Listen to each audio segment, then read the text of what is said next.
परम सम्मानित मंच, गांव से आए हुए महानुभावों, माताओं, बहनों, भाइयों और प्यारे बच्चों, मुझे यहाँ आपके गांव में इस भव्य स्कूल में आकर के बहुत खुशी महसूस हो रही है, बहुत खुशी महसूस हो रही है। और इस खुशी के अंदर में बहुत बड़ा रीज़न है कि इस इंटीरियर एरिया के अंदर में और लड़कों से लड़कियों की संख्या ज़्यादा नज़र आ रही है, इसलिए मेरे को बहुत ज़्यादा खुशी हो रही है कि गांव विकास की ओर है। कहते हैं कि जब एक लड़की को पढ़ाते हैं तो दो घरों का कल्याण होता है। Mother is a first teacher of a child. किसी भी बच्चे की पहली जो अध्यापिका होती है माँ होती है। और home is a first school of a child. घर किसी भी बच्चे का पहला स्कूल होता है। घर का यदि वातावरण सही करना है और बच्चे को सही गाइडेंस मिले, बच्चे को सही फूड एंड न्यूट्रिशन मिले, बच्चे को टाइम से टीकाकरण हो, बच्चे की टाइम से कॉपियाँ चेक हो, तो उसके लिए माँ का पढ़ना अति आवश्यक है, माँ का पढ़ा लिखा होना अति आवश्यक है। ये देखा गया है कि जिनकी माताएं पढ़ी लिखी है उन बच्चों की अचीवमेंट, एकेडमिक अचीवमेंट या लाइफ के अंदर में जो जितनी भी अचीवमेंट होती है वो बेटर होती है। ऐसा नहीं है कि अनपढ़ माँ के बच्चे आगे नहीं बढ़ सकते, बढ़ सकते हैं। हम भी अनपढ़ माँ के बच्चे हैं और आपके जो मंच पे बैठे हैं साहब लोग, वो भी मोस्टली अनपढ़ माँ बाप के बच्चे हैं। बट आप तुलनात्मक ढंग से देखें तो हम जो हमारी अचीवमेंट देखते हैं छोटी मोटी नौकरियों के अंदर में देखते हैं, छोटे मोटे धंधों के अंदर में देखते हैं। जिनकी माताएं पढ़ी लिखी हैं, जो शहरों में पढ़े हुए हैं, जो बहुत अच्छे अच्छे इंस्टीट्यूशन के अंदर में पढ़े हुए हैं, जो वर्ल्ड क्लास यूनिवर्सिटीज़ में पढ़े हुए हैं, फॉरेन एजुकेशन पढ़े हुए हैं, उनकी अचीवमेंट का तो हमें अंदाज़ा ही नहीं है कि उनका अचीवमेंट क्या होता है। उनकी तनख्वाहों का हमें अंदाज़ा ही नहीं है कि उनकी तनख्वाहें कितनी हो सकती है। मैं हमेशा एग्जाम्पल देता हूँ सुंदर पिचाई का।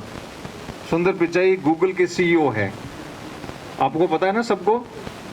सुंदर पिचाई नाम का एक आदमी है साउथ इंडिया का और गूगल को हेड करता है। गूगल जो जिसके ऊपर में आप सर्च करते हो उसका हेड है। तो उसकी जो तनख्वाह है, अभी मेरे पास टाइम नहीं है तो मैं नहीं तो आपसे पूछता और फिर मैं आपको जवाब देता।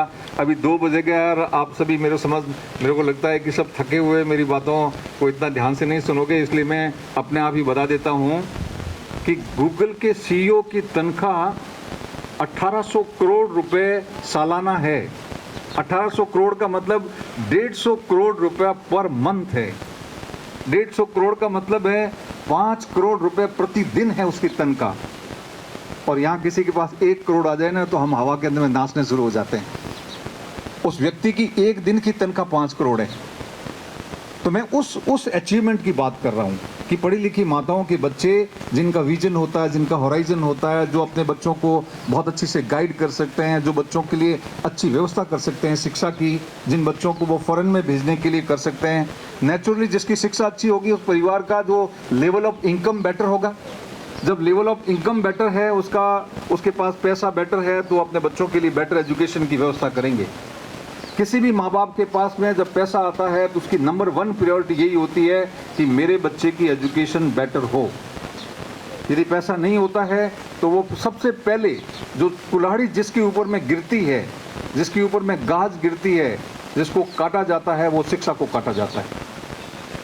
तो मैं समझता हूँ कि हमें ग्रामीण एरिया के अंदर में शिक्षा की अच्छी व्यवस्था, जैसे ये एक संस्था है, बहुत अच्छी संस्था मेरे को नज़र आई। मैं सियाराम जी को पहले से जानता था पर मुझे नहीं पता था कि ये इतनी अच्छी संस्था को चलाते हैं। और मैं बहुत सारी संस्थाओं के अंदर में 500 से ज़्यादा संस्थाओं के अंदर में इसी तरह आप लोगों से जैसे मैं मुखातिब हो रहा हूँ ऐसी संस्थाओं में जा चुका हूँ। और ग्रामीण एरिया के अंदर में इतना अच्छी तरह से व्यवस्थित तरीके से जिसके अंदर में बच्चों को इतना मोटिवेशन, 10th वालों को, 12th वालों को, बोर्ड वालों को, पास हो गए उनको, जो स्पोर्ट्स के अंदर में बेटर कर रहे हैं वो, स्टाफ को, जो स्टाफ के जो वर्कर्स हैं उनको सबको साथ में लेकर के, सबको मोटिवेट करके, सबके अंदर में एनर्जी भर करके जो एक संस्था बच्चों के विकास के लिए काम कर रही है, मुझे ये देख करके बहुत खुशी हो रही है, बहुत खुशी हो रही है।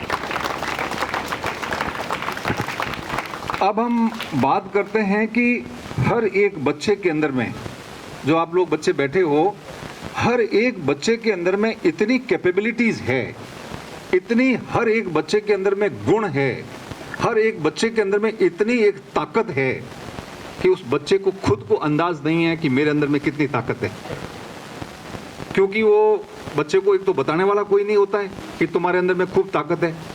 मैं आपको एक छोटा सा उदाहरण देता हूँ। रामायण के अंदर में एक वाक्य आता है, रामायण में एक वाक्य होता है, हनुमान जी का है। जब सीता माता का हरण हो गया और रावण जो श्रीलंका में लेके चला गया, तो राम जी के कैंप के अंदर में हाहाकार मच गया कि यार क्या होगा। अब सीता माता को लेके गए, समुद्र पार कहाँ चले गए, अब पता करने के लिए कैसे जाएंगे, कौन जाएगा, हमारे पास में तो कोई शक्ति नहीं है ऐसी कि हम 7 समुद्र जाकर के पार कर सकें। तो क्या हुआ कि अब वो देखने लग गए कि अब क्या करें। तब जामवंत जी को पता था कि हनुमान जी के अंदर में ताकत है।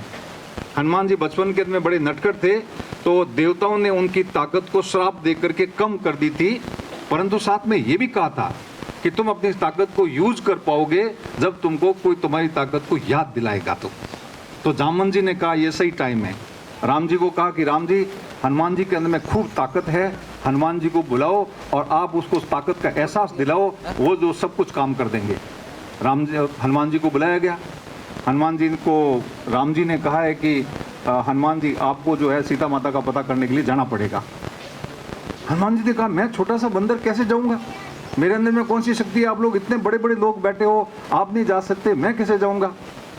तब जामवंत जी ने उनको एक छोटा सा एक पैगाम दे करके उनकी शक्ति को रियलाइज करवाया।